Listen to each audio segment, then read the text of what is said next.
Attacks us with nuclear weapons, danger will come not just from blast or heat or nearby radiation effect, but also from fallout. Fallout which may occur miles and miles away from the blast. You need to know about fallout, what it is, how to detect it, and what to do to protect yourself against it. Everybody needs to know. Yes, this does mean you. Watch and listen. One day, these facts may save your life. What is this fallout, anyhow? Just bits of radioactive fall out of the mushroom cloud of the nuclear explosion and settle on the ground. These bits of matter can be dangerous. You're exposed to some radiation every day from cosmic rays or other natural sources of radiation. These exposures are too small to hurt you. But when a wartime nuclear explosion occurs, a serious fallout follows. Thousands of tons of atomized earth, building materials, rocks, and gases may be thrown into the air. And the mushroom cloud containing them sometimes moves as high as 100,000 feet, nearly 20 miles up. Some of the radioactive particles spill out near the explosion site. Others may be carried for 10, 50, 100 miles or more. But how will you know if there is fallout? You can't hear, smell, taste, or see the radiation. But you yourself can detect the fallout particles that produce it. The easiest time to do this without special instruments is when the fallout is settling through the air. This starts any time from about 1/2 hour to several hours after the explosion, depending on how far away you are. And it continues to fall for an hour or longer. Usually you can see the fallout. So if there has been an explosion of a nuclear weapon within a few hundred miles of you, you should suspect every unusual concentration of dust in the air of being fallout. After an explosion in daylight, watch any unusual accumulation of dust. At night, put a white or light-colored plate outside. Examine it every 15 minutes or so. If dust is accumulated on the plate, treat it as fallout. The particles in that fallout behave like miniature X-ray machines, sending out radiation in all directions. If there are many particles, and if you are exposed to them long enough, you will be hurt. Others will be watching for that fallout, of course. Experts will estimate the probable path and speed of approaching fallout and try to keep you posted. But it may come before you hear any details by radio or otherwise. You must take precautions, whether you hear their reports or not. If radio stations are operating, you will hear reports, especially on the Conelrad frequencies 640 or 1240 on your AM dial. As soon as it is safe for specially protected crews to get out into the open, these highly trained civil defense radiation detection teams will make a thorough check of radiation levels and characteristics. Those facts will be relayed to you by radio as fast as they come into civil defense headquarters in your area. Information from the radiation monitoring teams will be combined and analyzed by experts manning a central radiation control point. These experts, who know just how fast harmful radiation reduces in force, can predict when it will be safe for people to come out of shelters and resume normal tasks. We have warned that you may have to act before you get any detailed reports. Just what can you do if fallout comes your way? Find the best shelter you can. The more solid substance you can put between yourself and the fallout, the better. But an ordinary frame house with windows closed will give considerable protection. In a house, it's best to get on the floor, away from doors and windows. Or if you can, find a location with additional walls in the center of the building. A basement is even better if the house has one. Large buildings, such as apartment or office buildings, give good protection. The thick, heavy masonry of their walls and floors makes it hard for radiation to get through. Basements, inside rooms, or corridors on the lower floors are safest. The basement of any house or building will become a good improvised shelter if you block the windows with sandbags and place other sandbags on the floor above the shelter area.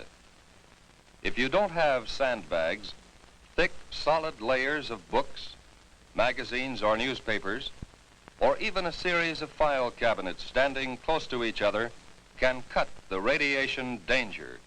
In some parts of the country, there are storm cellars or outside vegetable storage cellars. They may be used as shelters from fallout. If you plan to use such a cellar or your basement or any other shelter, stock it with food and supplies.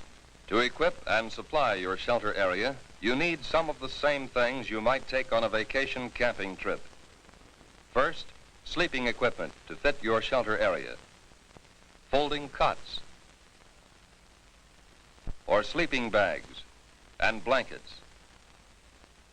Then, food and water. There should be at least a 2-week supply.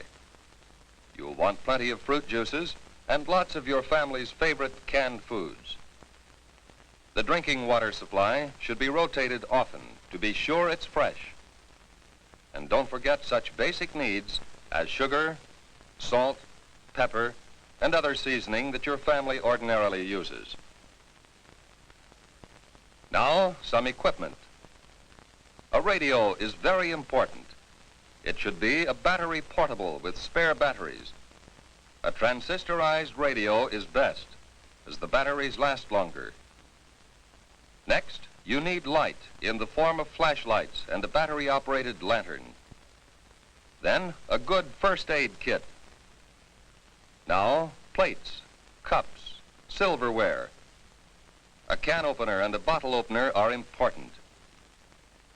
Add to these things enough closed containers to take care of garbage and human waste.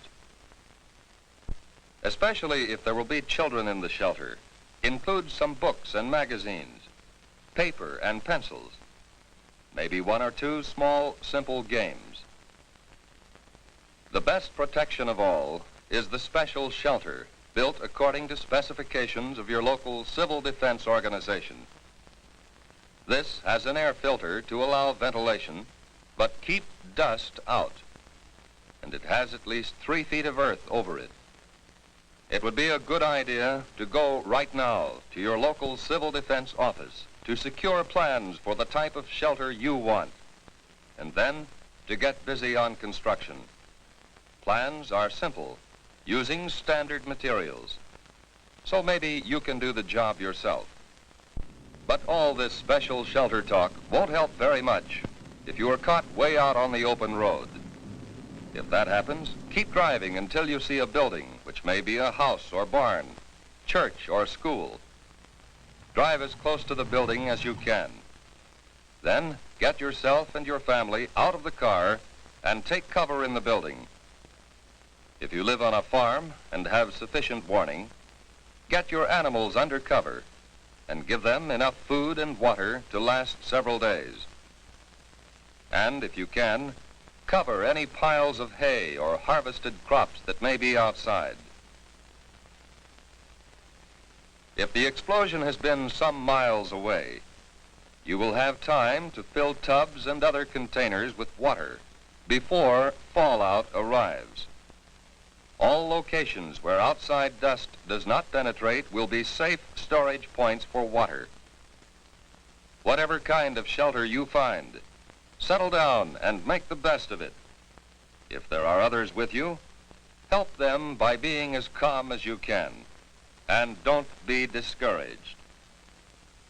You can go out for very brief periods if you are well covered and keep the dust off your skin. Wear heavy boots or shoes and pants tucked in or tied around the bottom to keep dust out. If any dust gets on you, brush it off promptly. And when you have a chance, wash it off. That dust can burn your skin. But what happens if you do get exposed to a great deal of fallout?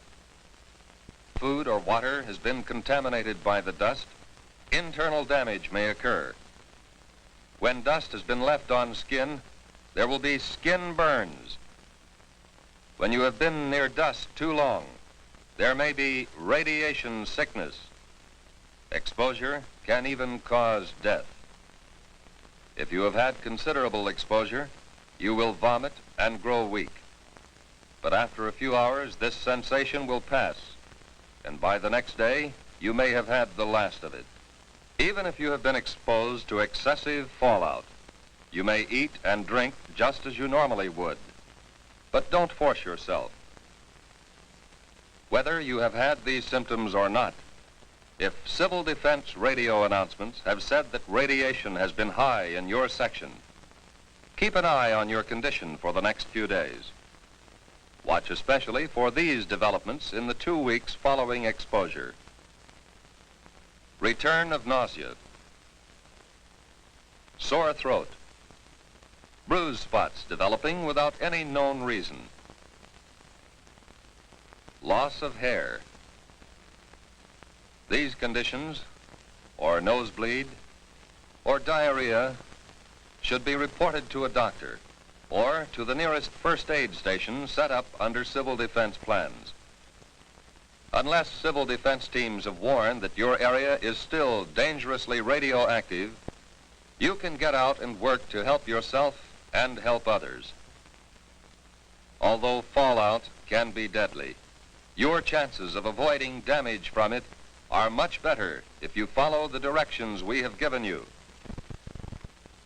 During an alert, keep your portable radio tuned to the Conelrad radio frequencies, 640 and 1240 on the AM dial, for the latest reports and advice.